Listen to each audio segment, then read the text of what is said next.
여러분 만나게 돼서 반갑습니다. 한 번 더 잠깐 기도드리고 제 얘기를 시작하겠습니다.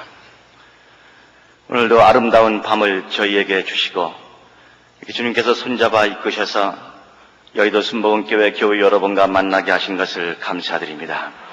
이제 저는 이 자리에서 주님을 만나고 사랑했던 이야기들을 고백하려고 합니다. 주님께서 오늘 이 밤에도 이 자리에 오셔서 저희의 옆자리에 앉아주시고 따스한 손으로 저희의 손을 잡아주시며 아름다운 말씀들을 나눌 수 있도록 도와주시옵소서. 주님의 뜻을 이루시는 시간이 되게 하여 주시기를 우리 주 예수 그리스도의 이름으로 기도합니다. 아멘.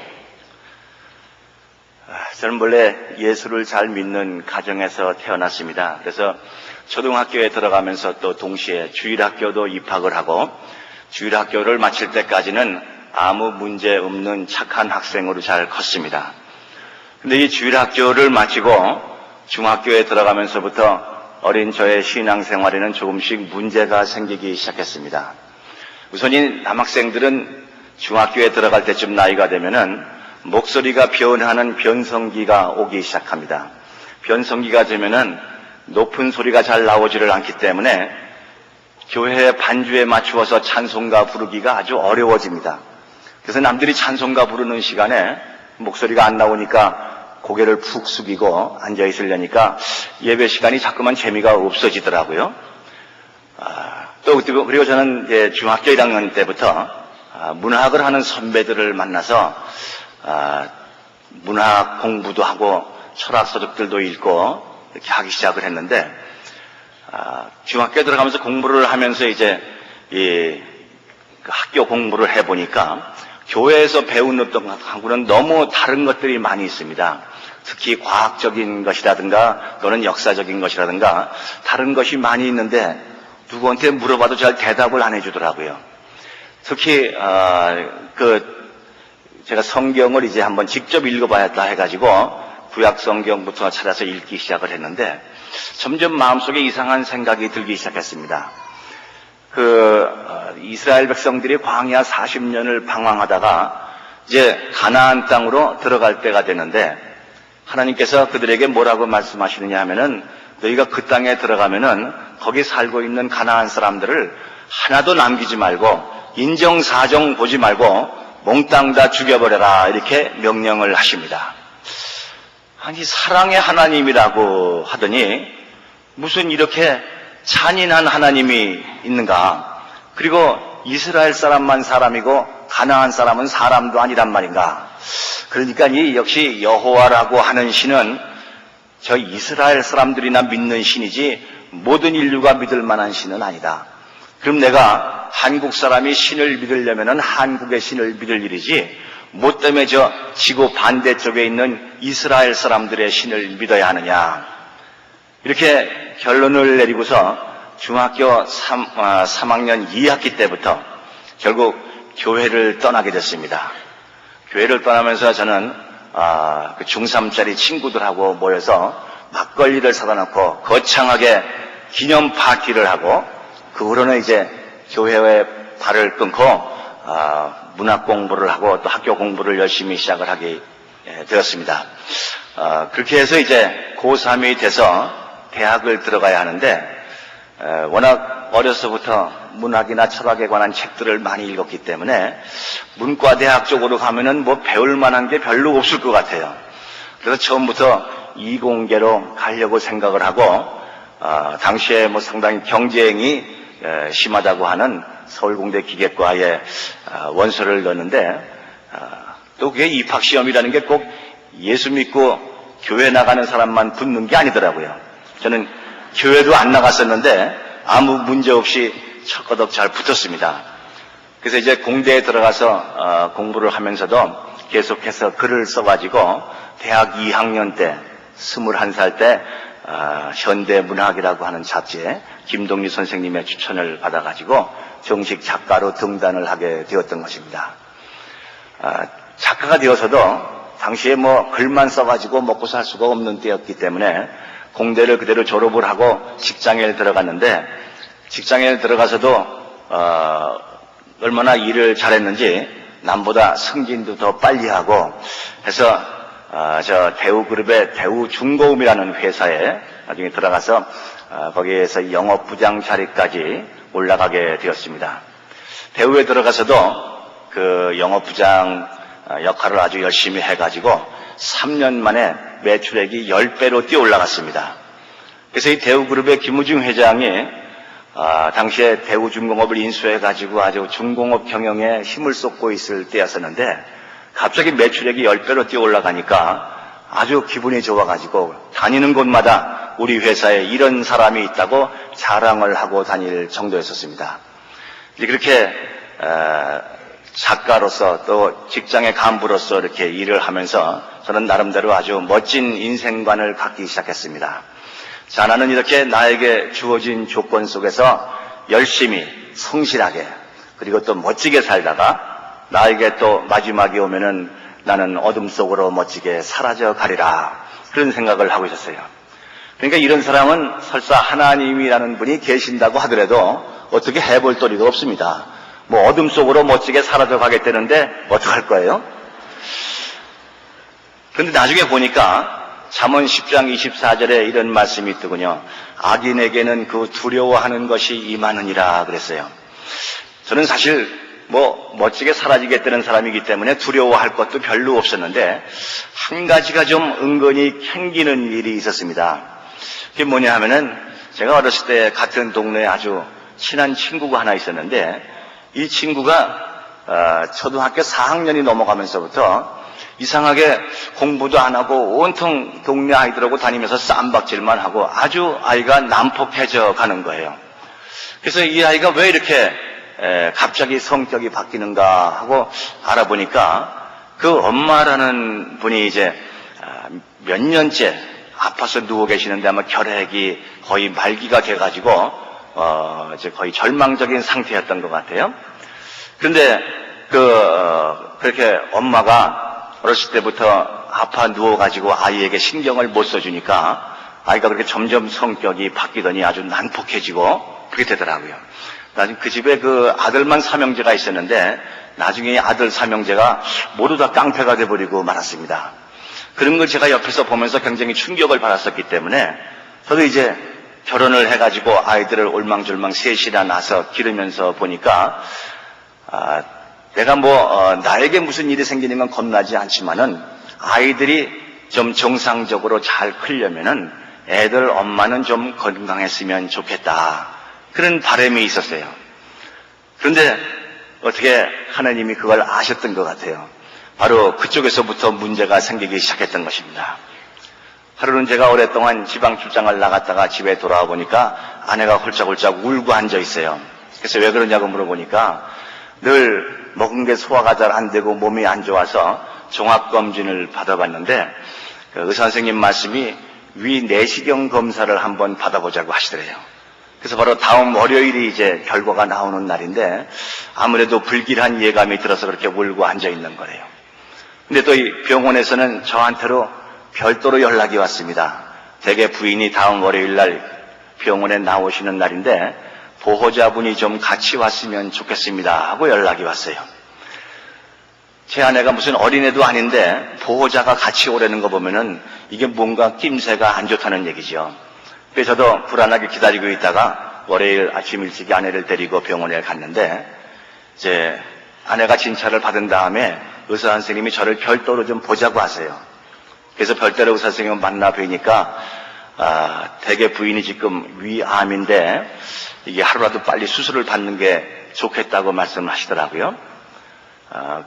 그래서 어떻게 해야 되겠습니까 하니까 수술을 빨리 받으려면 오늘이라도 당장 이 병원에 입원을 시키래요.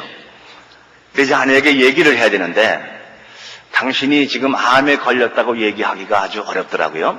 그래서 의사 선생님하고 의논을 해가지고 적당히 둘러댔습니다.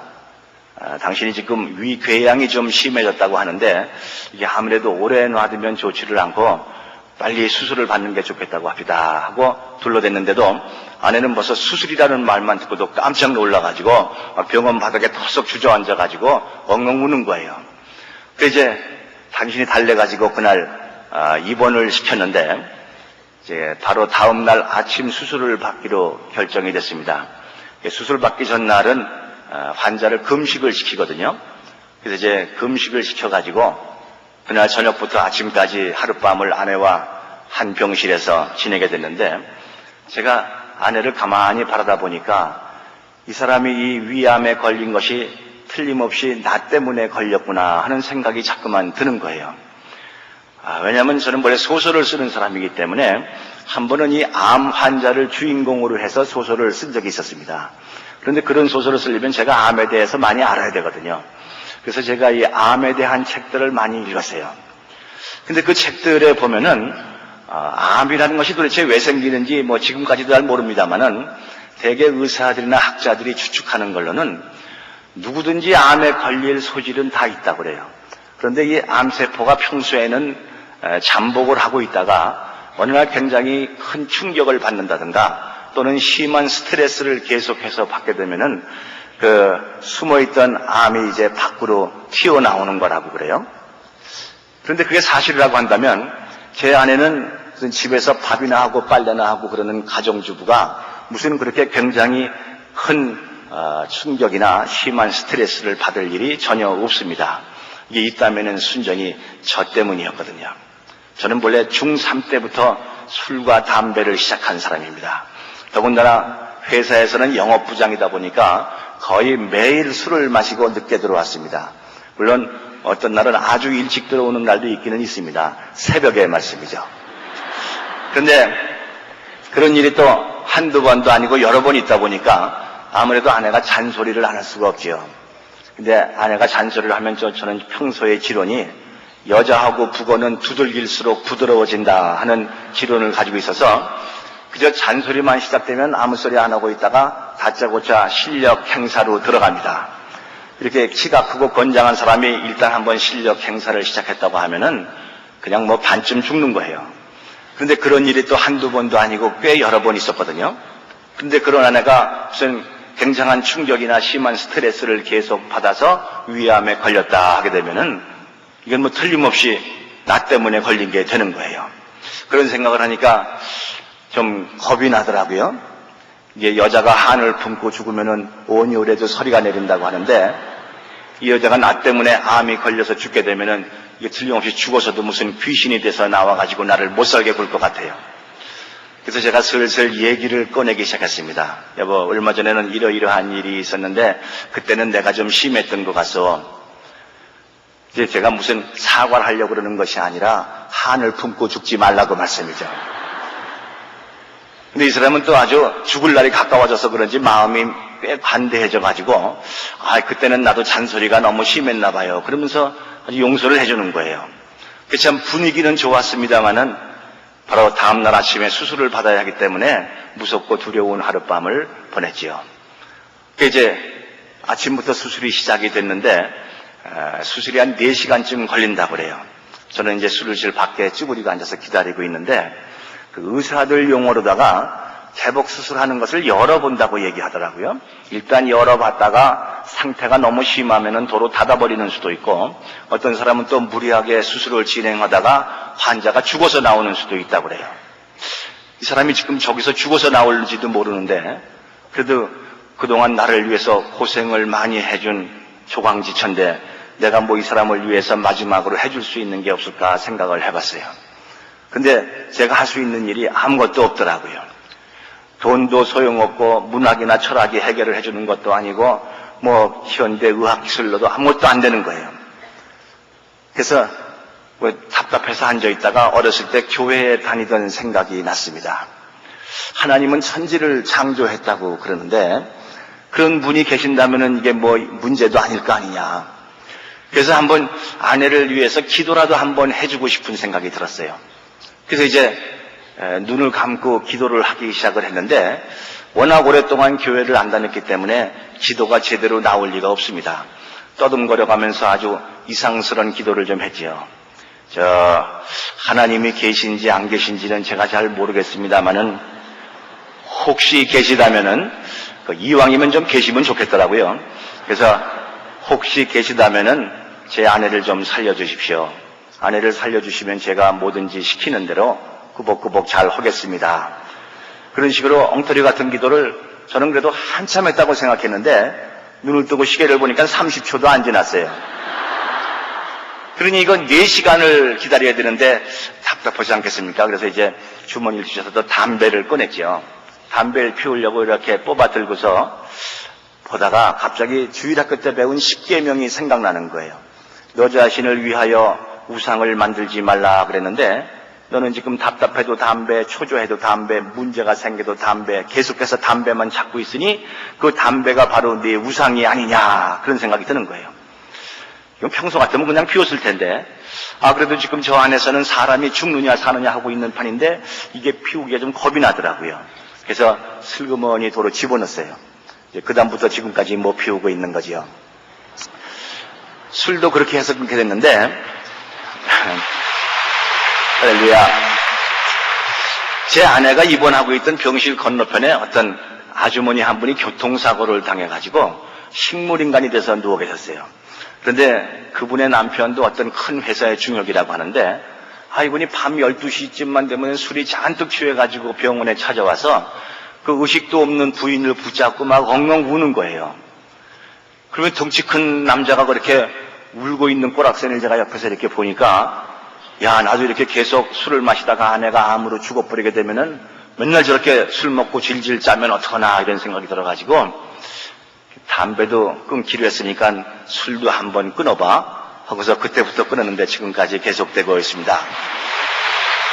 이제 어쨌든 그래서 4시간 만에 수술이 끝나가지고 의사 선생님이 나오셨어요. 그래서 얼른 쫓아가서 여쭤봤습니다. 선생님 어떻게 됐습니까? 하고 여쭤보니까 네, 수술은 잘 됐는데요. 그러세요. 저는 이 소설을 쓰는 사람이기 때문에 그 말꼬리가 좀 이상한 걸 눈치를 챘습니다. 잘 됐으면 잘 됐지 잘 됐는데요. 그러는 게 이상하잖아요. 그래서 얼른 생각난 것이 그 암이라는 것은 그 임파선을 타고 온몸으로 전이가 되기 때문에 수술을 받더라도 또 10중 8구는 재발이 된다는 겁니다. 그리고 이제 재발되면 그 다음에는 재수술도 못 받고 끝장나는 거예요. 그래서 얼른 다시 여쭤봤죠. 그 선생님 재발될 확률이 얼마나 됩니까? 하고 여쭤보니까 한 50%쯤 되지요. 그러세요. 지금 생각해보면 그 50%라는 답변이 아주 정확한 답변입니다. 이게 재발이 되느냐 안 되느냐 반반이거든요. 근데 저는 또 그 50이라는 숫자가 아주 커 보여가지고 금방 또 재발해서 죽을 것만 같아요. 그래서 그 좀 확률을 줄일 무슨 방법이 없겠습니까? 하고 여쭤보니까 뭐 항암 치료라도 좀 받아보시죠. 그러세요. 그게 이제 항암제라는 주사를 맞으라는 얘기인데 그 주사를 맞으면은 열이 막 40도 이상 올라가고 두통이 심해지고 환자가 구토를 하고 해서 너무 고통스러워가지고 머리카락이 다 빠진다고 그러잖아요. 요즘도 이 오살리 기도원에 가보면 머리카락 많이 빠지신 분들이 많이 보이더라고요. 그래서 그거를 맞으라는 거예요. 그래서 얼마나 맞아야 됩니까? 했더니 한 2달 맞아 보셔야죠. 또 그러세요. 이게 부작용이 너무 심해서 몸이 약한 여자는 다니면서 맞기가 어렵고 아주 병원에 입원을 한 채로 2달을 맞으려는 거예요. 이제 하섭씨도 이제 아내에게 그걸 얘기를 해야 되는데 아내는 지금 열흘쯤 있으면 퇴원하는 줄 알고 있었거든요.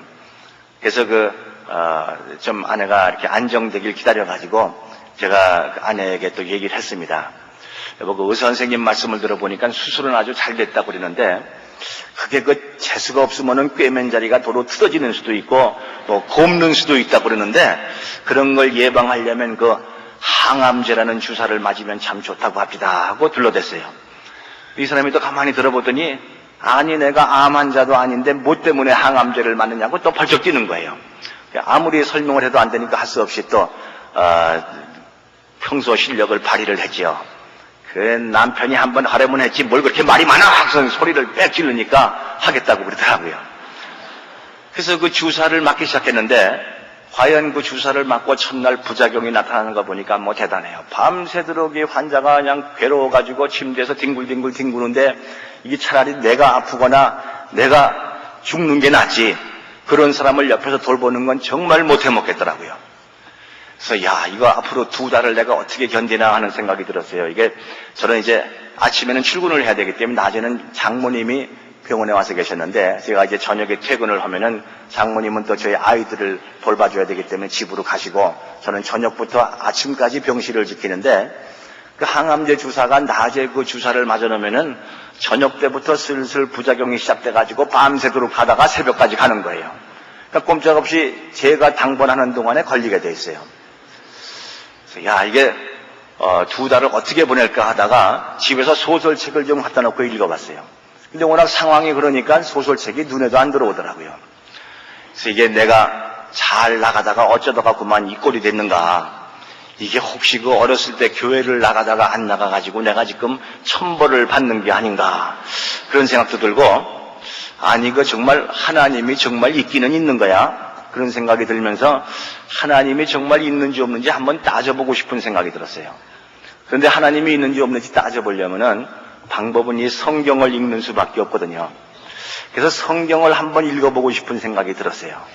그래서 이 신구약 성경을 이제 병원에 갖다 놓고 읽기 시작을 하는데, 저는 처음에 이게 평소에 책 읽을 때처럼 빨간 연필을 들고 줄을 치면서 읽으려고 그랬어요. 그러다가 가만히 있자. 이게 내가 지금 나이 40이 다 돼가지고 정말 하나님이 있느냐 없느냐 따져보려고 성경을 읽기 시작하는데, 빨간 줄을 치면서 읽다가 혹시 빨간 줄 안 친 쪽에 중요한 게 있으면은 그만 놓칠 것 같아요. 그래서 이거 어떡할까 하다가 밖에 나가서 두툼한 노트를 한 권 사가지고 들어왔어요. 그래가지고 성경을 처음부터 노트에다 적어가기 시작하는 거예요. 적을 뿐만 아니라 학생들이 노트 정리하듯이 전부 정리를 해가면서 읽기 시작을 하는데, 그렇게 해가지고 노트 정리를 하면서 창세기부터 요한계시록까지 성경을 읽는데 1년 반이 걸렸던 것입니다. 그런데 그렇게 처음 성경을 읽기 시작을 할 때 하나님께서 저에게 성경 읽는 방법을 가르쳐 주시기 위해서 몇 가지 준비를 하셨던 것 같아요. 그 중에 하나가 뭐냐 하면요, 병원에서 이제 아내 항암 치료를 받는 동안 간호를 하면서 병원에서 직장으로 출근을 하는데, 그 당시에 저희 대우중공업의 영업부가 이 건너편에 기계공업회관 건물에 들어있었어요. 그 이제 제 아내가 들어있던 병원은 지금 강북 삼성병원이라고 되어 있는 고려병원이었었는데, 그 신문로에서 이제 그 병원에서 나와가지고 광화문 쪽으로 걸어 나와야 버스를 탈 수가 있어요. 그 신문로에서 광화문 쪽으로 걸어가는데 그 양쪽으로 큰 빌딩들이 눈에 보이는 거예요. 근데 갑자기 어떤 책에서 읽은 대목이 생각이 났습니다. 지금 그 미국에 있는 엠파이어 스테이트 빌딩이 너무 오래돼가지고 시멘트가 삭아서 그 시멘트 사이에서 기러기가 기어나오고 있다는 거예요. 본래 이 시멘트는 오래되면은 삭는 것이 특징인데, 그래서 로마 시대에도 시멘트로 건물을 많이 지었기 때문에 그래서 지금 다 무너져서 삭아버리고 돌기둥 몇 개만 서 있다 하는 책을 읽은 적이 있어요. 그래서 광화문 내거리의 그 빌딩들을 바라보면서 저것들도 언젠가는 사라지고 없어지겠지, 이런 생각을 하면서 갑자기 머릿속으로 한 개 문장이 지나가는 거예요. 보이는 것은 잠깐이요 보이지 않는 것은 영원하니 너는 보이지 않는 것을 찾으라. 저는 그게 뭔지를 몰랐는데 나중에 보니까 고린도후서 4장 18절에 바로 그 말씀이 나오더라고요. 그래서 하나님께서 성경을 읽으면서 거기서 보이는 것을 찾지 말고 보이지 않는 것을 찾으라고 지침을 주셨던 것 같아요. 그날이 주일날이었었는데 제가 이제 주일이지만은 회사에 볼 일이 있어서 출근을 해야 됐었어요. 그래서 이제 출근을 해가지고 이 계공업회관 빌딩에서 10층이었습니다. 그래서 주일날인데 이렇게 밖을 내다 보니까 사람들이 막 구름처럼 몰려가는 거예요. 길을 메우고. 그 부하 직원에게 물어봐, 야 저게 뭐냐, 무슨 일이냐 하고 물어보니까 그거 모르세요? 그 순복음교회 교인들입니다 그러시더라고요. 주일날이니까 이제 그 순복음교회 그 교인들이 이렇게 교회를 나오시는 장면이었었는데, 아니 거기 무슨 일이 있길래 저렇게 사람이 구름처럼 몰려가는가. 저도 마침 아내 때문에 한참 고민을 하고 있을 때였었기 때문에 또 어렸을 때 교회 나가던 생각도 나고 해서, 그래서 이제 나도 한번 그럼 순복음교회를 가볼까 하고서는 빌딩에서 내려와 가지고 길을 건너서 어슬렁어슬렁 사람들이 막 모여 있는데 이 앞으로 걸어왔습니다. 사람이 너무 많기 때문에 이게 막 그 입구로 들어오는데 이 안내 완장을 붙이신 분들이 신문지를 말아서 들고서 막 때리더라고요. 할렐루야 할렐루야 하면서 막 때려요. 그래서 막 피해가면서 이 안으로 들어왔어요. 근데 이미 좌석은 다 찼고 사람들이 뭐 뒤에 이렇게 가득히 서 있는데 저도 뒷자리에 서서 이제 예배를 드렸습니다. 이제 그때 조영기 목사님께서 설교를 하시는데 제가 그 설교 말씀을 들으면서 깜짝 놀랐어요. 그때 무슨 내용이 있었냐 하면은 예수님이 이제 십자가에 달리시고 이제 그 후에 예수님의 제자들이 디베리아 바닷가에서 밤에 고기잡이를 하고 있는데 예수님이 바닷가에 나타나신 거예요. 그래서 모독불을 피워놓고서 그래서 이제 제자들을 기다리고 계셨는데 거기서 베드로에게 네가 나를 사랑하느냐 하고 3번 질문하시는 대목이 나와요. 저도 그 정도는 대충 알고 있었기 때문에 뭐 그런 얘기로구만 하고 듣고 있었는데 제가 놀랐던 것은 뭐냐 하면은 조 목사님께서 그걸 설명을 하시는데 그때 베드로는 가야바의 집들에서 예수님을 3번 부인한 것 때문에 굉장히 마음이 아픈 그런 상처가 있었다는 얘기죠. 그런데 예수님을 부인할 때에도 그때가 새벽이었었고 그리고 모닥불이 있었다는 거예요. 그래서 예수님이 바로 똑같이 새벽에 모닥불을 피워놓으시고 베드로를 만나셔서 나를 사랑하느냐, 사랑합니다 3번 고백하게 하셔가지고 3번 부인한 것을 치유해 주셨다는 말씀이었어요. 제가 깜짝 놀랐습니다. 야, 성경 해석을 저렇게 문학적으로 하는 방법도 있구나. 깜짝 놀랐는데 그래서 이제 설교 끝난 다음에 몸이 아픈 사람은 아픈 곳에 손을 대고 기도하라고 그러시더라고요. 저는 뭐 아픈 곳이 없는데 야, 이거 집사람이 같이 왔으면 좋았을 뻔했네. 근데 혼자 왔으니 어떻게 해요? 아픈 곳에 손을 대려는데 저는 옆에 있는 걸로 가정을 하고 허공에다 손을 대고서 기도를 했습니다. 근데 목사님이 기도를 하시더니 뭐 이렇게 어떤 사람이 나았다고 말씀을 하시는데 위에 아픔이 있는 사람이 나음을 받았다고 말씀하시더라고요. 그러니 뭐 여러분이 일어나셔가지고 할렐루야 하고 막 그러세요. 그래서 뭐 저분들이 남 모양이다. 그래서 뭐 제 안에는 그게 없었으니까 그래서 그냥 이제 예배가 끝나고 밖으로 나왔는데 굉장히 충격을 받았어요. 그 성경 말씀을 이렇게 문학적으로 해석을 하시는 것을 보고요. 그 생각이 된 것이 이 성경의 내용을 한마디로 하면 뭘까? 그게 바로 사랑이 아닌가 그런 생각이 들었습니다. 왜냐하면은 요한일서 4장 8절에 보면은 그 사도 요한이 써놓기를 사랑하지 않는 자는 하나님을 알지 못하나니 하나님은 곧 사랑이심이라 그랬거든요. 하나님이 사랑이시라면은 이 성경 전부 한마디로 요약을 한다면 사랑일 것이다. 그런데 이 사랑이라는 말이 무슨 학문적인 말도 아니고 논리적인 말도 아니고 신학적인 말도 아닙니다. 이건 아주 감성적인 말이고 그리고 문학적인 말이거든요. 그래서 이제 내가 성경을 읽기 시작하고 있는데 이 성경을 학문적으로 읽는 것이 아니라 문학적으로 읽어야 되겠구나 하는 생각을 하게 되었던 것입니다. 그리고 그것은 나중에 제가 이 성경의 내용을 가지고 소설을 쓰는데 큰 바탕이 되었던 것입니다. 하나님께서 또 한 가지 준비를 하셨는데요. 나중에 얘기를 들었습니다마는 이 사람이 성경만 열심히 읽으면은 그 사람이 이 신학자는 될 수 있을지 몰라도 신앙인은 될 수가 없다고 그래요. 왜냐하면은 이 성경을 읽을 때는 성경만 읽는 것이 아니라 성경과 기도가 함께 같이 나가야 한다는 거예요. 근데 저는 성경은 어떻게 대학 나온 실력으로 이렇게 뜯어 읽을 수 있을지 몰라도 기도라고는 아까 말씀드린 대로 이게 30초도 못하는 사람이거든요. 근데 하나님께서 저에게 또 기도하는 방법을 가르쳐 주셨던 거예요. 제가 어렸을 때 나가던 그 교회는 부흥회를 얼마 앞두고 있으면 전 교인이 돌아가면서 연속 기도라는 것을 시작을 해요. 이렇게 큰 교회는 그게 불가능하겠지만 이제 작은 교회들은 그렇게 많이 하는 모양이에요. 연속 기도가 뭐야 하냐면 아무도 없는 예배당에 한 사람씩 들어와가지고 한 사람이 한 시간씩 맡아가지고 기도를 하는데 이게 이제 전 교인이 한 바퀴 삥 돌아가고 나가면은 부흥회가 시작이 되는 거예요. 그때도 그 교회가 부흥회를 얼마 앞두고 있어가지고 목사님께서 연속 기도할 사람 명단을 짜시다가 그 암흑의 권사 아들이 지금 성경을 열심히 읽기 시작했다 하는 소문을 들으시고서 제 이름을 거기다가 넣어놓으신 거예요. 이 사람이 직장에 나가는 사람이니까 아마 낮에는 안 되겠지 해가지고 새벽 이른 시간에 제 이름을 넣어놓고 저한테 연락이 왔어요. 당신이 며칠 날 새벽 몇 시부터 몇 시까지 1시간 교회 나와서 기도하는 시간이니까 나와서 기도를 하시오 하고 연락이 왔어요. 그래서 저는 처음에 그 연락을 받고서 코웃음을 쳤지요. 아니 내가 지금 교회도 안 나가는 사람이 미쳤다고 꼭두 새벽부터 나가서 기도를 하냐? 그리고 안 나가려고 그랬는데 그 생각난 것이 의사 선생님께서 말씀하신 재발 확률이 50%라는 생각이 난 거예요. 이게 50%라면 50대 50이라는 얘기인데 이게 그만 아차하다가 51대 49로 넘어가 버리면 끝장나는 거예요.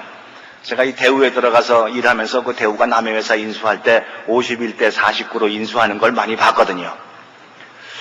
그래서 이거 어떡할까 하다가 결국은 할 수 없이 자명종 시계를 새벽 4시 반에 맞춰놓고 잠이 들었다가 4시 반에 벌떡 일어나서 부랴부랴 세수를 하고 교회로 달려나갔습니다. 교회 나가서 문을 열고 들어가 보니까 불이 컴컴하게 꺼져 있는데 뭐 아무도 없지요. 이제 앞으로 쭉 나와보니까 맨 앞에 이 강단 앞에 어떤 아주머니 한 분이 꿇어 앉아서 기도를 드리고 계세요. 그래서 저는 뒤에 의자에 걸터 앉아가지고 이렇게 기다리고 있다 보니까 시간이 다 되는지 이제 그분이 끝나고 나가시더라고요. 이제 예배당 안에 저밖에 없는 거예요. 저도 할 수 없이 비실비실 일어나가지고 앞으로 나와서 그 아주머니 꿇어 앉았던 자리에 꿇어 앉았습니다. 그 교회가 이렇게 강단 앞에 붉은색 카페트가 덮여 있었는데 카페트를 이렇게 내려다 보다가 그럼 이제 기도를 시작해야지 하고 눈을 감았어요. 이상하게 눈을 감았는데도 자꾸만 붉은색 카페트가 눈에 보이더라고요.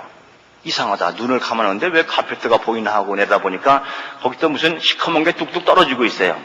이게 뭐야 하고 눈을 들어보니까 십자가에 달리신 예수님의 모습이 보이는데 그 온 얼굴과 몸에서 막 피가 흘러가지고 그 피가 카페트 위로 뚝뚝 떨어지고 있었던 거예요. 저는 사실 본래 예수라는 분에 대해서 참 인상이 별로 좋지를 않았었습니다. 옛날에는. 왜냐하면은 이 예수라는 분이 말이죠. 너무 독선적인 것 같았어요. 세상에는 자기 말고도 훌륭한 인물들이 많이 있었는데 꼭 뭐 자기만 길이요 진리요 생명이라고 그리고 또 이분이 아주 독선적인 거 아주 또 결벽증이 좀 심한 것 같더라고요. 뭐 마음으로만 이렇게 나쁜 생각을 해도 그게 죄 짓는 거라 그리고 툭 하면은 무슨 손모가지를 잘라버리라고 그러지를 않나, 뭐 누나를 빼버리라고 그러지를 않나. 야, 이 예수라는 분은 아주 고상한 분인가는 몰라도 우리 같은 천한 인생들하고는 아무 관계도 없는 분이다. 이렇게 멀리 거리를 띄워놓고 생각하고 있었어요. 근데 그날 십자가에 달리신 예수님의 모습을 보니까 확 얼굴을 찡그리고 아파서 신음하는 그런 모습이었었어요. 그런 모습을 보니까 뭔가 좀 이렇게 얘기가 통할 것 같은 생각이 들었습니다. 왜냐하면은 나도 지금 어떻게 암 걸린 아내 좀 곤쳐보겠다고 꼭두새벽부터 나와서 이렇게 청승맞게 쭈그리고 앉아있고 자기도 저렇게 아프다고 찡그리고 신음하는 걸 보니까 자기나 나나 뭐 별 달릴 게 없구만 그런 생각이 들면서 뭔가 이게 얘기가 통할 것 같아가지고 얘기라도 한번 해봐야지 하면서 입을 열기 시작했는데 이게 어떻게 막 얘기는커녕 막 눈물이 쏟아지고 콧물이 쏟아지고 막 엉망진창이 막 돼버렸어요. 그러면서도 뭔가 한참 동안 얘기를 하기는 했는데 얼마나 오래 얘기를 했냐 하면은 1시간이 훨씬 지나가지고 제 다음 차례에 오신 분이 저 때문에 한참 기다려야 됐을 정도로 얘기를 오래 했어요. 그날 새벽에 그렇게 이상한 체험을 한 다음부터 야, 이거 새벽에 교회 나와서 기도한다는 게 이게 뭔가 이거 있긴 있나 보구나 이런 생각이 들기 시작했어요. 그러면서 또 무슨 생각이 드냐 하면은 어떤 사람들은 뭐 집에 우환이 생겼다고 새벽 기도를 나간다 그러던데 아니 그럼 나도 지금 집에 우환이 생긴 사람 아니야? 그럼 나도 새벽 기도를 나가야 되는 건가? 그리고 자꾸만 또 그 50대 50이 생각나가지고 이거 어떡할까 하다 결국은 새벽 기도를 한번 나와봤어요. 새벽 기도를 나왔더니 그 새벽 기도는 또 본당이 아니고 주일학교 예배실에서 별도로 드리던데 가서 보니까 목사님께서 성경 한 장을 설명을 해주신 다음에는 또 각자 기도하라고 기도하는 시간이 되는데 이게 막 주위의 모든 사람들이 얼마나 큰 소리로 떠들면서 기도를 하는지 가뜩이나 기도할 줄 모르는 사람이 헷갈려가지고 도무지 제 기도가 안 되는 거예요. 꼭 또 어떤 아주머니 한 분이 제 옆자리에 바짝 붙어 앉아가지고 기도를 하시는데 큰 소리로 막 하시는데 그 아주머니 기도하시는데 이렇게 신경 쓰다 보면은 제 기도는 하나도 못하고 그냥 오는 거예요. 그래서 며칠 동안 그냥 그렇게 공을 치고 다녔어요. 그러다가 아니 나도 지금 사정이 다급한 사람인데 이거 뭐 남의 기도 듣다가 내 기도는 하나도 못하고 안 되겠더라고요. 그래서 하루는 좀 마음을 단단히 먹고 나왔는데 또 성경 시간 끝나고 기도 시간 되니까 옆에 아주머니 막 또 시작하시더라고요. 그래서 저도 이왕 마음을 단단히 먹고 나왔기 때문에 큰 소리로 막 된 소리 안 된 소리 막 떠들어대기 시작했어요. 제가 한참 떠들다니까 옆에 아주머니 은근히 죽더라고요. 그래서 저는 또 막 떠들던 참이라 이게 브레이크가 안 잡혀가지고 계속 큰 소리로 떠들면서 기도를 했는데, 그러면서 이상한 느낌이 좀 들어요. 제 목소리가 아니고 무슨 다른 소리가 귓가에서 앵앵 울리는 것 같아요. 어떤 사람들 얘기를 들어보면 뭐 기도하다가 응답을 받았다느니 무슨 음성을 들었다느니 그러는데, 이게 혹시 그런 현상이 아닐까 싶어가지고 계속 큰 소리로 기도를 했는데 뭐 아무 응답도 못 받았어요. 근데 어쨌든 그렇게 큰 소리로 기도를 하니까 일단 속은 후련해지더라고요. 그리고 또 구약 성경에는 급할 때는 부르짖어서 기도하라고 그랬으니까 이왕 시작한 김에 계속 떠들면서 해보자 해가지고 그다음부터 이제 통성기도 시간만 되면 막 큰 소리로 부르짖어 가면서 기도를 했어요. 그래서 기도를 전혀 할 줄 모르던 사람이 1시간이 넘게 할 줄도 알게 됐고 큰 소리로 부르짖어서 할 줄도 알게 됐어요. 이제 지금 생각해보면은 그때 하나님께서 나에게 기도하는 방법을 가르쳐 주셨구나 그런 생각이 드는 거예요. 그래서 이제 새벽 기도에 재미를 붙여가지고 계속 나가기 시작을 하는데, 제가 하나님께 그때 2가지를 약속드린 게 있어요. 하나는 하나님, 제가 이제 그걸 알았으면 그렇게 안 했을 텐데, 다른 사람들 얘기를 들어보니까 그렇게 우환이 있어가지고 새벽 기도를 나가시는 분들이 무슨 40일 작정기도, 100일 작정기도 뭐 그렇게 많이 하시더라고요. 저는 그때 그걸 몰랐었기 때문에 그건 미련스럽게 어떻게 했냐면은, 하나님 제 아내를 살려주시면은 제가 평생토록 새벽 기도 나오겠습니다. 그렇게 약속을 해버렸어요. 지금도 꼼짝 못하고 나가고 있습니다. 또 하나는 뭘 약속을 드렸는지 하면은, 하나님 제가 지금 하나님이 정말 계신지 안 계신지 한번 따져보려고 이 성경을 읽고 있는데, 틀림없이 읽다가 보면은 제가 중학교 3학년 때 걸렸던 것처럼 많은 의문에 부딪히게 될 겁니다. 그럴 때 제가 이걸 누구한테 물어볼 때도 없고, 여기서 의문이 나오면 제가 하나님께 직접 질문을 할 테니까 하나님께서 정말 살아계신다면은 저에게 직접 답변을 해주십시오. 만일 답변을 안 해주시면은 저는 그때부터 성경책 덮어버리고 이제 끝장낼랍니다. 우선 아주 일방적으로 공갈 비슷하게 이렇게 이제 막 약속을 걸어놓고, 그래서 이제 성경을 쭉 읽기 시작을 하는데, 그러면서 이 성경에서 이제 이해하기 어려운 일이나 또는 마음에 안 드는 대목이 나와가지고 하나님께 질문을 하면은 이상하게 그때 막 답변을 해주시더라고요. 우리가 하나님께 기도를 드릴 때 우리가 뭘 해달라고 요구하는 것은 응답이 늦을 때도 있어요. 꼭 필요할 때 주시니까 어떤 때는 한 달, 6개월, 저는 뭐 6년 만에 응답받은 일도 있는데요. 이상하게 성경에서 모르는 것이 있어서 질문을 하면은 그때 막 즉시 응답을 해주시더라고요. 질문이 끝나고 나서 목사님 설교 시간에 답이 나올 때도 있고, 성경의 다른 부분을 읽다가 답이 나올 때도 있고, 여러 가지 방법으로 답을 가르쳐 주시는데 아마 그러신 것 같아요. 모르는 거 질문하는데 늦게 가르쳐 주면은 하나님만 손해 아니에요. 그래서 빨리빨리 가르쳐 주시는 것 같아요. 그래서 이 성경에서 응답받은 내용들을 가지고 소설을 쓰기 시작했던 것입니다. 그래서 이제 처음 쓴 소설이 땅끝에서 오다라는 소설인데, 이게 한국일보에 1년 동안 연재가 돼가지고 많은 분들이 그 소설을 읽고 예수를 안 믿던 사람이 예수 믿고 교회를 나가겠다는 소식들이 막 들어오더라고요. 그래서 제가 아주 너무 감사하고 기분이 좋아했었는데, 이렇게 해서 이제 계속해서 그 소설을 쓰면서 저는 또 어렸을 때 왜 가나안 사람들의 문제 때문에 의문이 있었잖아요. 그걸 계속해서 파고 들어갔더니 구약 성경의 역사는 거의 히브리 민족과 가나안 민족의 전쟁사더라고요. 근데 하나님께서 이게 아브라함을 부르셔가지고 1000년 동안이나 고심하셔서 이 사람들을 가나안 땅에 들여보내서 왕국을 세워줬는데, 이 사람들이 그만 가나안 사람들의 신을 믿게 돼가지고 멸망해버렸어요. 그러니까 전쟁에서는 이기고 문화 전쟁에서 진 거죠. 그래서 히브리 민족과 가나안 민족이 싸우다가 히브리 민족이 멸망당했다 하는 데까지 구약 성경이 끝나더라고요. 그래서 이게 가나안의 문제가 굉장히 중요하구나. 그래서 이 가나안 사람들의 문화를 집중적으로 파고 들어가지고 그 내용을 가지고 많은 소설을 쓰기 시작했고, 이제 이러한 그 문화에 대해서 관심을 가지고 계속 글을 쓰고 이제 발표를 하다가 보니까 제가 이제 오늘날 한세대학교에 가서 기독교와 문화라는 과목을 강의를 하게 되었던 것입니다.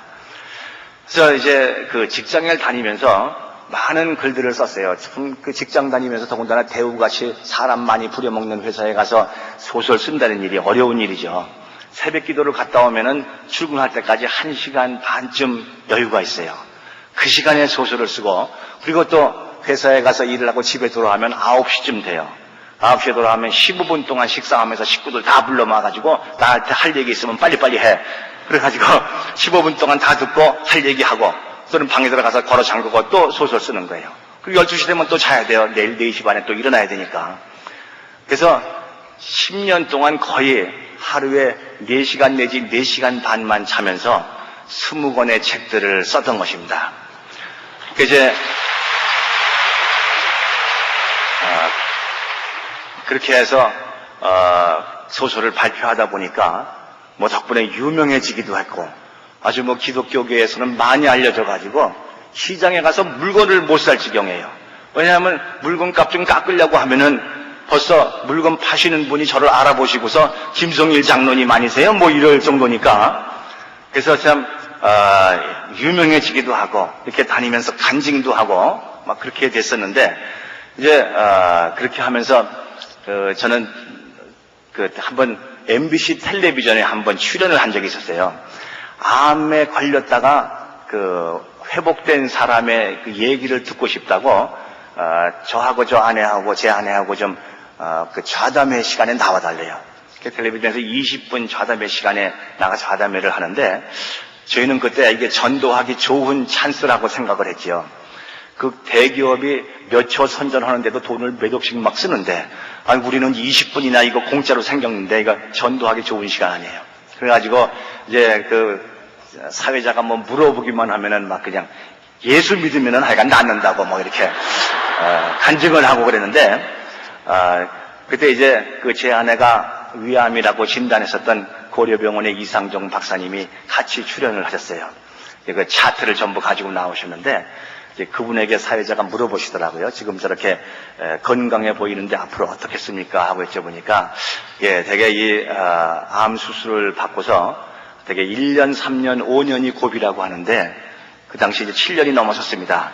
이분은 이제 7년이 훨씬 넘었기 때문에 앞으로는 안심하고 사셔도 되겠습니다 하고 말씀하시더라고요.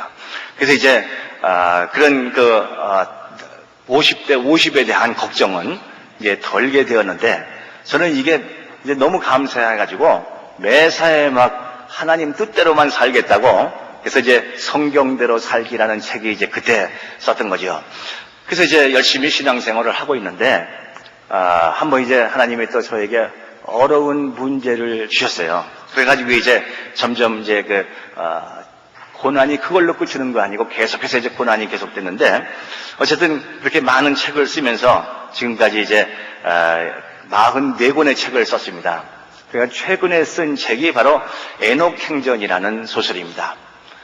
제가 이제 그동안 한 20년 이렇게 신앙생활을 하다가 보니까 성경의 많은 인물 가운데 특히 에녹에 대해서 관심이 생겼어요.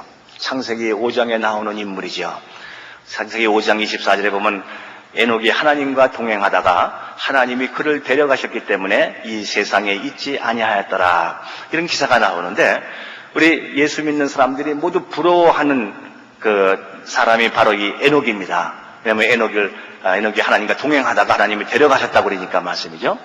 그래서 도대체 에녹이 어떤 사람이길래 하나님과 동행하고 하나님이 데려가시게 됐을까?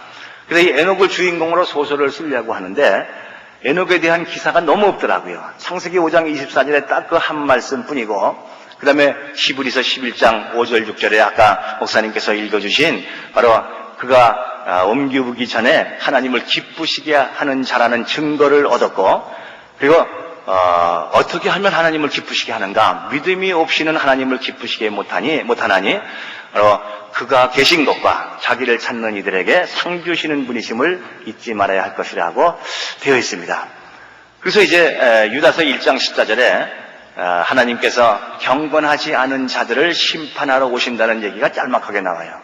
도대체 에녹에 대한 기사는 요 몇 줄뿐입니다.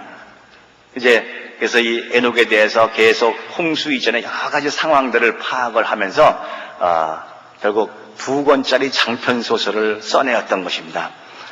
이 에녹에 대해서 이제 생각해 들어갈 때 에녹은 홍수 이전에 살았던 사람 아니에요?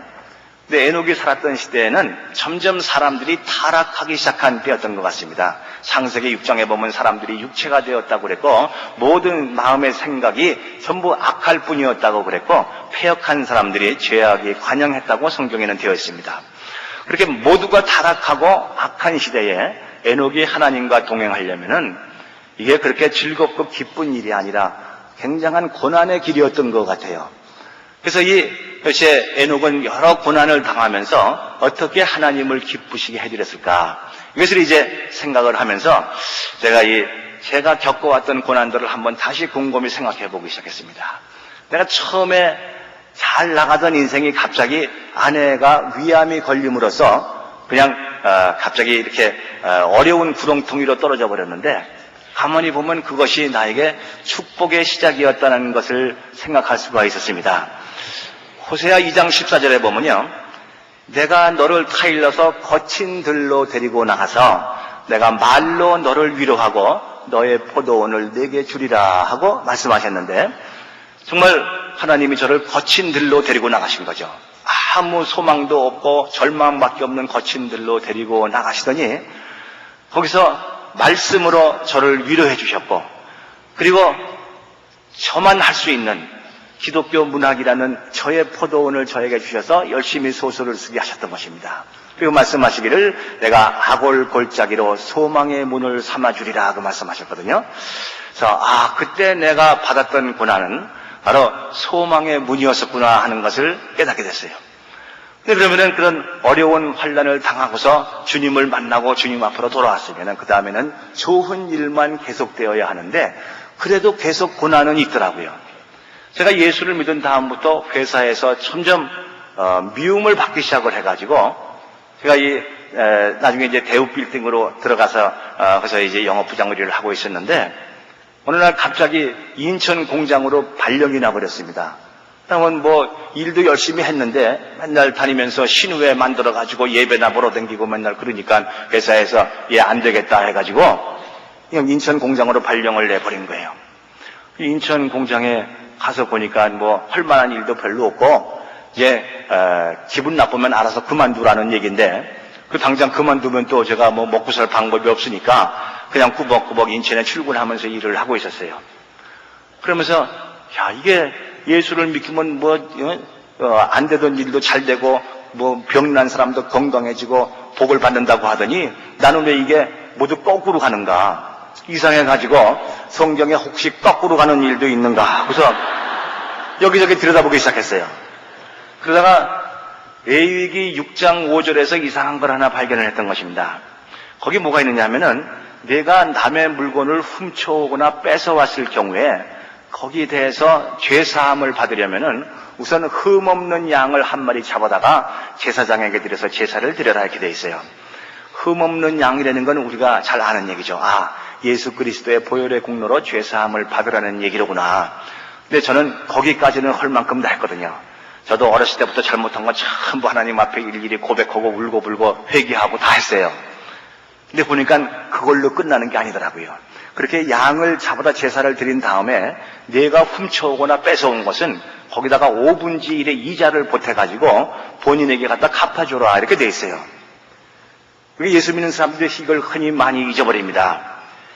이게 남의 돈을 빌려 써다가 사업을 하다가 망해가지고 산에 올라가서 기도하고 할렐루야 아멘 하고 내려온 것까지는 좋은데 근데 돈 갚을 걸 잊어버리는 거예요. 그래서 예수 믿는 사람들한테 돈 떼먹힌 사람들이 말이죠. 전도 좀 하려고 그러면은 내가 예수쟁이 때문에 망한 사람이라고 펄쩍 뛴다고요. 저는 사실 남에게 돈을 빌려서 떼먹은 적은 없었는데 본인에게 갚아주려는 얘기는 뭐냐 하면은 네가 옛날에 잘못한 게 있으면은 그 본인을 찾아가서 정중히 사과를 하고 용서를 받으라는 얘기예요. 근데 이게 말이 그렇지 사실은 전혀 불가능한 얘기입니다. 제가 어렸을 때부터 잘못한 일이 한두 가지가 아닌데 그 사람들이 지금 다 서울에 살고 있는 것도 아니고 어떤 사람은 부산에 살고 있고 어떤 사람은 미국에 이민 간 사람도 있는데 다 어떻게 쫓아댕겨요. 어떤 사람은 또 시집 가서 잘 살고 있는데 지금 내가 쫓아가서 옛날에 잘못했다고 그럴 수도 없고 이게 도무지 안 되는 얘기예요. 그래서 내가 이게 새벽기도도 열심히 나가고 성경도 열심히 읽었는데 여기서 맥히는구나 싶어가지고 고민을 하고 있다가 한 가지 생각이 떠올랐어요. 이 율법서라고 해가지고 출애굽기, 레위기, 민수기, 신명기가 이게 다 비슷비슷한 게 중복돼서 많이 나오는데 혹시 레위기에 이렇게 있으면은 민수기는 뭐라고 돼 있을까 하고 민수기를 막 뒤져보니까 민수기 5장 8절에 같은 대목이 나와요. 거기도 역시 훔쳐오거나 뺏어온 게 있으면 죄사함 받으려면 양을 잡아다 제사를 드리고 본인에게 5분지를 보태서 갖다 갚아줘라 이렇게 돼 있는데 거기는 한 가지가 더 붙어 있어요. 만일 본인에게 갚을 수가 없으면은 그것은 그 친척에게 갚아라 이렇게 돼 있어요. 그런데 이게 본인 찾아가는 것도 어려운데 또 친척 찾아가는 건 더 어려운 일이에요. 근데 거기 하나가 또 있더라고요. 만일 친척에게도 갚을 수가 없으면은 그것은 하나님께 갚아라 이렇게 돼 있어요. 하나님께 갚는 것은 우리가 잘 아는 얘기예요. 마태복음 25장 35절 이하에 보면은 너희가 배고픈 자에게 먹을 것을 주고 목마른 자에게 마실 것을 주고 헐벗은 자에게 입혀주고 아픈 자들을 돌아보고 감옥에 갇힌 자들을 찾아봐라. 그것이고 나에게 하는 것이니라 하고 분명히 나와 있어요. 그래서 이걸 하면 되겠구나 해가지고 거기 아픈 자들을 찾아보려는 게 있는데 제가 그 출근하고 있던 인천 공장은 아주 큰 기계 공장이 돼가지고 부상당하는 사람이 많아서 아주 공장 안에 부속병원이 있어요. 그리고 거기 늘 입원하고 있는 사람들이 있는 거예요. 그래서 내가 이걸 하면 되겠다 해가지고 매주 금요일을 정해서, 오늘이 금요일이죠. 금요일을 정해가지고 금요일 아침에 이렇게 병원에 전화를 해서 환자가 몇 명 있는가 인원 파악을 해가지고 밖에 나가서 환자 수만큼 성경책을 사는 거예요. 또 과일이라든가 먹을 것도 사가지고 병원을 찾아가는 거예요. 그래가지고 그들에게 복음을 전하고 또 그들을 위해서 기도도 해주고 그랬어요. 근데 이 병원에 입원하고 있는 사람들에게 복음을 전하는 일이 이게 아주 좋은 거더라고요. 우선 이 사람들이 아주 딱하고 급한 처지에 있는 사람들이기 때문에 복음을 전하니까 잘 받아들여요. 그리고 그들을 위해서 기도를 해주면은 불교 신자도 아멘 그러더라고요. 뭐 낫게 해준다니까 손해볼 거 없다 이거죠. 그래서 그걸 하는 날은 제가 더 은혜를 많이 받는 거예요. 그리고 금요일만 되면 그렇게 마음이 기쁠 수가 없어요. 그걸 쭉 하면서 제가 깨닫게 된 것이 이 성경에 나오는 모르는 것을 깨달아 아는 것도 물론 기쁜 일이지만은 진정한 기쁨은 바로 여기 있는 대로 실천을 해야 진정한 기쁨을 얻는 거구나 하는 것을 아주 실습을 통해서 깨닫게 됐지요. 그래서 하나님이 우리에게 그 고난을 주시는 것은 그 시편 110편 71절에 나오는 것처럼 고난 받은 것이 나에게 유익이라 내가 주의 율례를 배우게 되었나이다 하잖아요. 그래서 고난을 받았기 때문에 제가 그것을 깨닫게 되었던 것이죠. 그 정도 깨달았으면 이제는 좀 편하게 놔두실 만도 한데 그래도 고난은 계속되더라고요. 제 이제 첫 아이가 딸인데 이 딸아이가 아주 공부를 잘했어요. 늘 뭐 전교 1등을 했기 때문에 대학에 가는 건 제가 걱정도 안 했어요. 너무 실력이 좋았기 때문에 제가 사람은 겸손해야 돼. 그리고 이제 자기 성적보다 훨씬 더 낮추어 가지고 연세대학교 불문학과에 이제 원서를 넣어놓고 시험을 봤어요. 근데 발표하는 날 좀 떨리는 거예요. 근데 집에 전화를 걸어보니까 집사람도 떨어져서 못 가봤대. 저보고 가보래요. 그래서 제가 차를 운전해가지고 연세대학교를 갔어요. 방이 붙어 있는데 가서 불문학과 명단에 보니까 딸 수험 번호가 없는 거예요.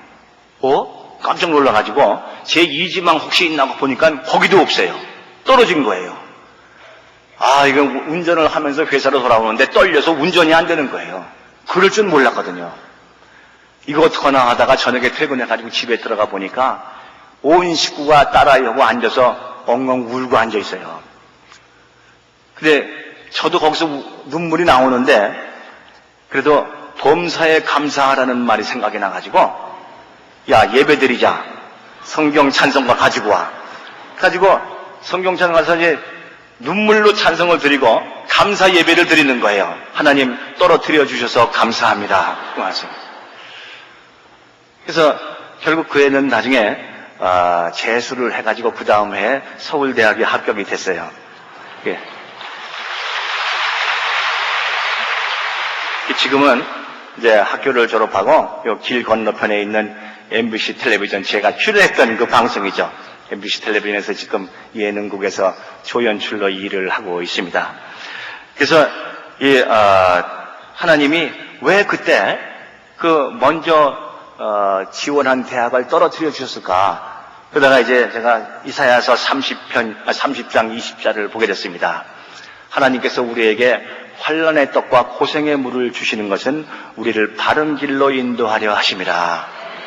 이 녀석아, 나는 서울대학을 넣어주려고 그랬는데 너는 왜 연세대학에 갖다 지원을 시켜?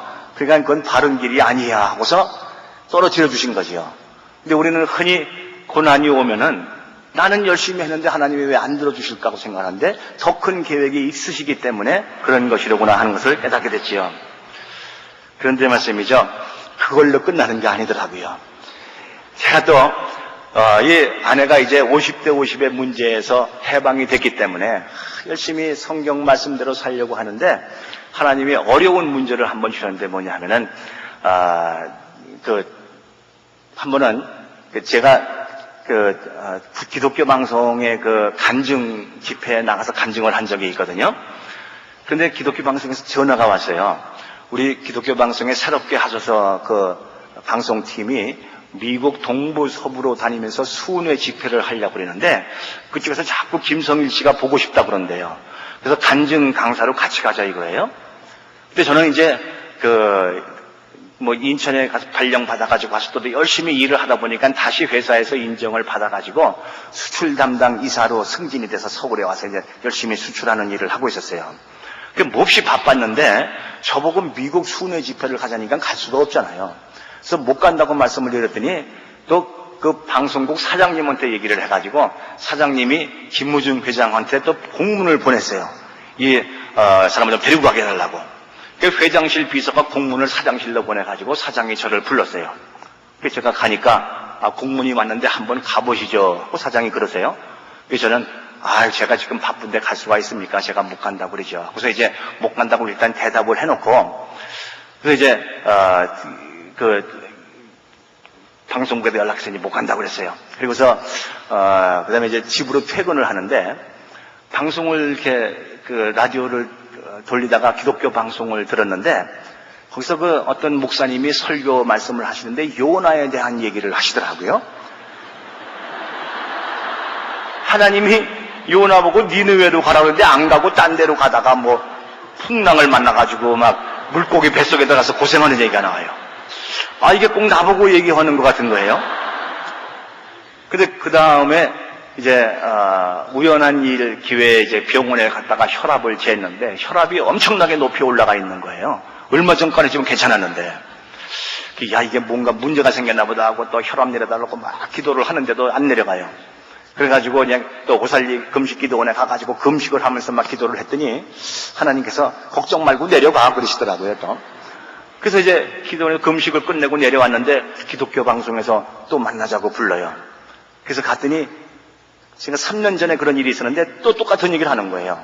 우리 방송팀이 이번에 미국 동부 서부를 가는데 좀 같이 가지 않겠냐고. 자, 이게 기도원에서 내려온 날이기 때문에 이게 바로 응답이로구나. 그래서 얼른 가겠다고 말씀을 드렸어요. 그래서 이제 회사에 나와가지고 사장님한테 이번에 제가 꼭 미국을 다녀와야 되겠습니다 하고 말씀을 드렸더니 3년 전엔 가보라고 하시던 양반이 당신 지금 바쁜 사람이 어딜 가려고 그러냐고 못 간다 그러는 거예요. 한 번 해주시면 저는 사표라도 내고 가야 됩니다 그랬더니 그래도 못 간다는 거예요. 그래서 할 수 없이 이제 이게 또 큰일 났다 해가지고 저는 그럴 땐 되게 목사님들 의견을 많이 들어요. 왜냐하면 나중에 혹시 하나님이 뭐라고 그러시면은 목사님이 그랬는데 어떡할 거냐고 묻을 거 아니에요. 그래서 어떤 목사님을 찾아가 뵀더니 기독교인은 그렇게 자기 때문에 회사 일을 갖다가 어렵게 만들면 회사 일을 열심히 하는 것이 모범을 보이는 길이다. 미국에 가서 무슨 하는 일은 나중에도 할 수 있지 않고 또 목사님이 또 그러세요. 그래 또 목사님이 그러시니까 할 수 없이 또 못 간다고 연락을 했는데 그래서는 얼마 안 있다가 건강에 문제가 생긴 거예요. 막 걸음을 걷는데 막 걷지를 못해가지고 주저앉았어요. 가슴이 아파가지고. 그래서 서울대학병원에 심장 전문으로 유명하신 분을 찾아가 진찰을 받았는데 협심증이 되는 거예요. 심장으로 들어가는 그 세 개의 관상동맥 중에서 하나가 막혀가지고 이게 이제 심장에 들어가는 피가 부족하게 되면은 심장의 근육이 썩기 시작하고 그렇게 해서 심근경색이 되고 심장마비가 돼서 죽게 된다는 거예요. 그리고 북한에 있는 김일성도 바로 그래서 죽었거든요. 근데 이게 이름이 비슷해서 그런지 또 그래서 어떻게 해야 됩니까? 했더니, 이게 막힌 부분이 너무 길어가지고 어떻게 해볼 도리가 없다는 거예요. 그래서 한번 핵사진을 찍어서 정밀 검사를 해보자고 하시는데, 나중에 핵사진 예약을 해놓고서 그동안 열심히 기도를 하고, 그래서 이제 핵사진을 찍으러 갔는데, 사진 찍기 전에 이게 트레드밀 위에 올라가서 뛰는 게 있거든요. 뛰는 검사를 하는데, 전에 할 때는 1분도 못 해가지고 가슴이 아파서 주저앉았는데, 한만 재도 괜찮은 거예요. 나중에 사진을 찍어보니까 아무런 이상도 없다고 나왔어요. 그래가지고 아니 왜 하나님이 멀쩡한 사람을 갑자기 고혈압, 심장 무슨 협심증 해가지고 우리 고생을 시키셨는가 했는데, 바로 이제 그 일이 끝난 다음에 제가 교회에서 장로로 피택이 됐어요. 그래서 이제 제가 또 이게 무슨 일일까 하고 생각을 해봤더니, 바로 이제 그 베드로전서 1장 7절에 보면은 너희의 믿음의 시련이 불로 연단을 하여도 없어질 금보다 더 맞으면 귀한 그런 믿음을 주기 위해서 연단을 하는 것이라고, 예수 그리스도 나타나실 때에 칭찬과 영광과 존귀를 얻게 하심이라 하는 대목이 나오더라고요. 그래서 이게 믿음의 연단을 위해서 앞으로 장로 되려면 너 이대로는 안 돼 해가지고 훈련시키느라고 이런 고생을 시켰구나 하는 걸 깨닫게 됐는데, 그 후에도 이제 그 장로가 된 다음에 교회에서 교회학교 교장이라는 직책을 맡았는데, 이걸 하다 보니까 이제 직장 생활하면서 소설 쓰면서 간증 집회 다니면서 뭐 아무것도 안 되는 거예요. 너무 하는 일이 많아가지고. 그래서 뭔가 하나 포기를 해야 돼요. 그래서 아내하고 의논을 해가지고 결국은 직장 생활을 그만하기로 결정을 했지요. 이제 회사에 사표를 냈는데, 이게 또 국민일보에 김성일이가 회사 그만뒀다 하는 게 신문에 나가지고, 그래가지고 이제 뭐 각 지방에서 와달라 그러고, 이제 또 미국, 유럽에서 막 연락이 오는 거예요. 이제는 올 수 있지 않냐 이거죠. 어떤 분은 또 제가 직장 그만두게 해달라고 6년 전부터 기도했대요. 또. 그래서 이제 제가 미국에 결국 가가지고 거기서 미국의 동부 서부로 다니면서 23개 도시를 다니면서 집회를 했어요. 하나님은 또 한번 보내려고 하던 사람은 꼭 또 요나처럼 또 붙잡아서 또 보내고 마시더라고요. 이제 그러면서도 역시 고난은 끊임없이 또 계속이 되더라고요. 하여튼 이 고난의 문제 때문에 어떤 분은 이 고난이라는 그 주제를 가지고 신학박사 학위 논문을 쓰신 분도 있다 그래요. 자, 미국의 집회를 갔다가 이제 거기 목사님이 이제 저를 데리고서 디즈니랜드를 이제 구경시킨다고 하셨어요. 디즈니랜드에 구경을 가서 보니까요, 거기 이제 그 땡볕 아래 그냥 그 엄마 아빠하고 애들이 너무 줄을 서서 기다려요. 한 시간을 기다리면은 겨우 이제 불 안으로 들어가는데, 거기서 들어가서 이제 차를 타고 들어가면은 뭐 유령도 나오고 맹수도 나오고 무슨 강도도 나오고 무시무시한 것들이 많이 나와요. 그래서 거기 일단 들어갔다가 5분이면 나오거든요. 롤러코스터가 나오면 또 땡볕에서 한 시간을 기다려요. 그러다가 또 그다음에 괜찮을 만하면 또 들어가는 거예요. 그럼 들어가면 애들이 무섭다고 막 야단을 하는데, 이제 엄마 아빠하고 같이 가니까 괜찮지요. 그걸 쭉 보면서 제가 하나님이 왜 우리를 이 세상에 보내셨는가를 생각을 하게 됐어요. 이 엄마 아빠들이 극성스러워 가지고 애들을 저렇게 그냥 뜨거운 땡볕에 기다리게 하고 그거 보여주고 싶어서 말씀이죠. 한 번은 제가 어린이 대공원 뒤에 그 미술관에서 고구려라는 전시회를, 고구려 벽화 전시회를 한 적이 있었는데, 제 딸이 이제 그림 공부를 했기 때문에 걔를 보여주려고 한번 간 적이 있었어요. 근데 뭐 길이 막혀가지고 한참을 걸려서 들어갔는데, 엄마 아빠들이 4살, 5살밖에 안 된 애들을 끌고 다니면서, 야, 광개토 대왕이 말이야 어쩌고, 뭐 장수왕이 어쩌고 하는데 애들은 관심도 없죠. 그때는 우리나라 부모들이 그렇게 극성해요. 애들 가르치는 데는. 그걸 보면서 제가, 하나님도 결국 우리의 어버이신데 결국 자식 가르치는데 극성스러운 분이 아니신가, 그런 생각이 들었어요. 우리를 왜 이 세상에 보냈을까? 너 가서 천국에 없는 것 좀 보고 와. 그래서 보내신 것이 아닌가, 이런 생각이 들었어요. 그래서 이제 어린아이들을 데리고 디즈니랜드에 간 부모들이 땡볕에 기다려가지고 또 들어가고 하듯이, 우리를 이 세상에 보내서 많은 고난을 당하게 하시는 것은, 뭐 고난은 천국에 없는 거야. 그러니까 거기 있을 때 실컷 보고 와야지. 그러면서 그냥 또 거기 들어가서 무섭다고 소리 지르면은 내가 있으니까 괜찮잖아. 그래서 또 나와서 괜찮을 만하면 또 기다렸다가 또 집어넣으시고 또 집어넣으시고 다 보고 오라고 말씀이죠. 그러는 것이 아닌가.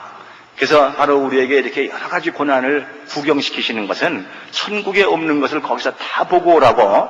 그래서 아이들 교육에 이렇게 극성스러우신 아버지 하나님께서 우리를 그렇게 고난 속에 넣어주시는 것이 아닌가, 그런 생각이 들었어요. 근데 이 고난뿐만이 아니고 결국 가난이라는 것도 그렇더라고요. 우리가 이 세상에 살면 참 좀 이왕이면 열심히 일해가지고 떵떵거리고 잘 살면은 남들 보기에도 야, 예수 믿는 사람은 잘 사네. 그러면 얼마나 전도도 잘 되고 좋겠어요. 근데 그렇게 안 해주시더라고요.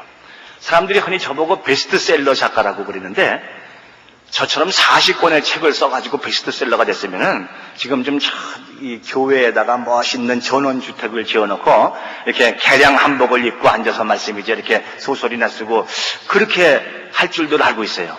근데 말이죠, 이게 기독교인들이 책을 많이 안 읽어서 그런지 40권이 다 베스트셀러라고 하는데도 아직도 어떨 때는 정말 이 딸들 시집 보낼 때는 말이죠, 제 아내가 그냥 혼수 때문에 그냥 딸 침땀을 흘리면서 돌아다녀야 될 정도로 그렇게 간신히 하루하루를 살고 있어요.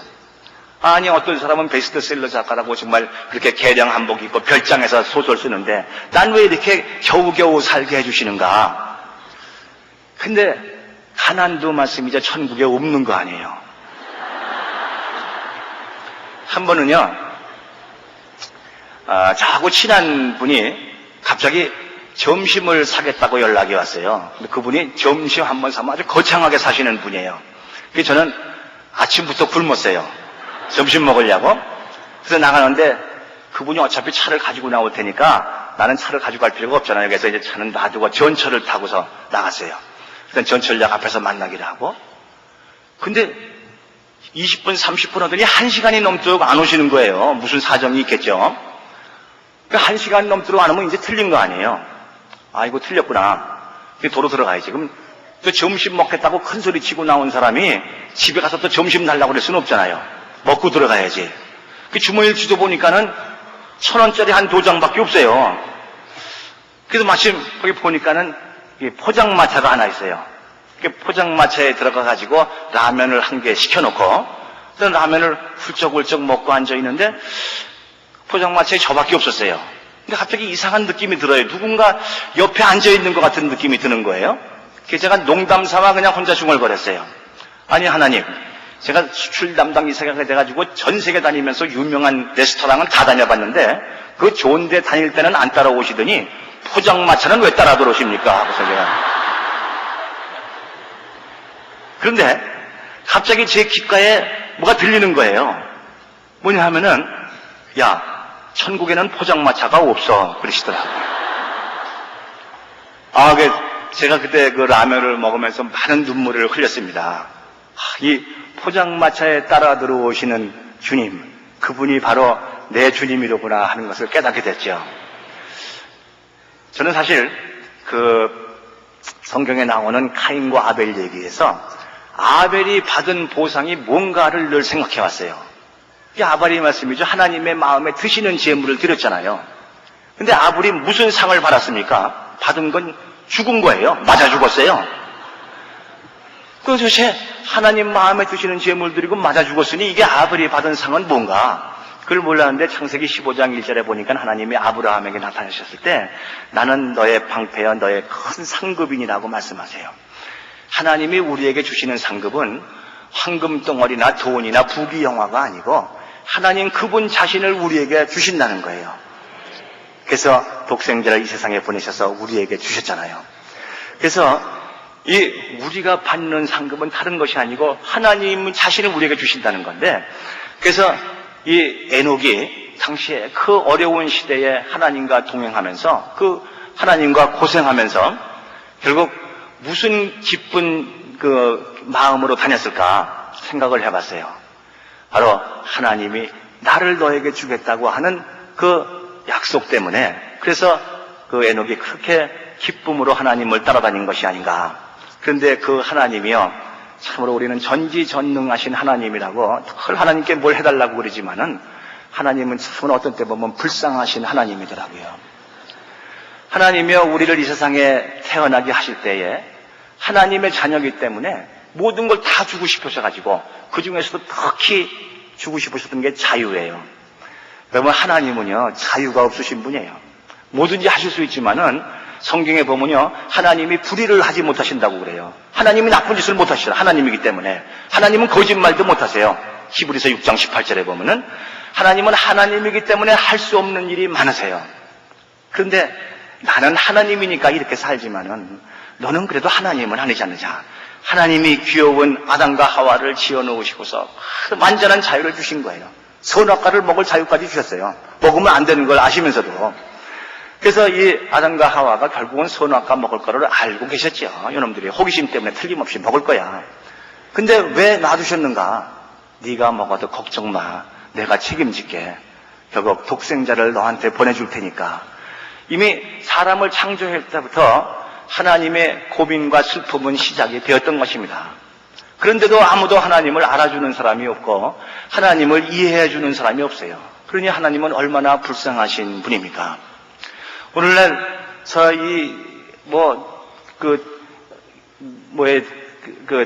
알카에다의 그 사람들이라고 하는데 하여간 그 테러리스트들이 말이죠. 그 뉴욕의 빌딩을 폭파해가지고 수많은 사람들이 죽었고 또 미국은 지금 아프간으로 쳐들어가지고 수많은 사람들이 죽고 있는데 하나님은 어떻게 해야 하십니까? 예? 미국에서 빌딩에서 죽은 사람들도 하나님의 자녀고 아프간에서 불쌍하게 죽어가고 있는 어린아이들도 다 하나님의 자녀인데 하나님은 어쩔 줄을 모르시는 거예요. 이건 내가 어떻게 해야 되느냐? 아마 그냥 주저앉아서 울고 계실지 몰라요. 에녹의 시대에도 아마 그러셨을 것 같아요. 그래서 제가 쓴 소설 에녹 행전에는 에녹이 하나님께 이렇게 말씀드리는 게 나옵니다. 하나님이 쭈그리고 앉아서 눈물을 흘리고 계시니까 에녹이 옆에서 드리는 말씀이 하나님 힘드시죠? 이렇게 위로를 해드리는 장면이 나오고 있어요. 여러분, 우리는 늘 하나님께 뭘 해달라고 투정만 했지 하나님 요즘 힘드시죠? 위로해 드린 적이 있으십니까? 바로 그래서 에녹이 그렇게 하나님과 동행하는 기쁨을 알았기 때문에 그래서 하나님이 하나님 자신을 내게 주신다는 걸 알았기 때문에 그렇게 하나님과 동행할 수 있었던 것이 아닌가. 그래서 베드로전서 4장 10절에 보면은 오직 너희가 그리스도의 고난에 참여하는 것으로 즐거워하라 그랬습니다. 왜냐하면은 하나님 자신을 우리에게 주시기 때문에 말씀이죠. 그래서 에녹 행전을 쓰면서 저는 눈물을 많이 흘렸습니다. 그리고 하나님께서 너무너무 불쌍하시고 너무너무 하엽수신 그런 분이라는 걸 알게 됐고 우리가 주님을 위로해 드려야 한다는 것도 알게 되었던 것입니다. 그래서 오늘도 이렇게 주님과 함께 다니면서 서로 어려울 때는 저는 주님을 위로해 드리고 주님은 저를 위로하고 이렇게 하루하루를 살아가고 있습니다. 하나님과 저 사이에 있었던 이러한 놀라운 일들이 여러분과 하나님 사이에도 늘 함께 하시기를 바랍니다. 기도드리겠습니다. 하나님 감사합니다. 처음으로 사람을 창조하실 때부터 주님은 이미 슬픔을 각오하셨고 고난을 이미 각오하셨지만은 저희는 그것을 모르고 지금까지 살아왔습니다. 주님 얼마나 힘드십니까? 얼마나 어려우십니까? 주님 저희를 주님 오시는 그날까지 붙잡아 주시고 다시 주님과 동행하는 기쁨으로 그날의 영원한 기쁨을 누리게 하여 주시옵소서. 우리 주 예수 그리스도의 이름으로 기도합니다. 아멘.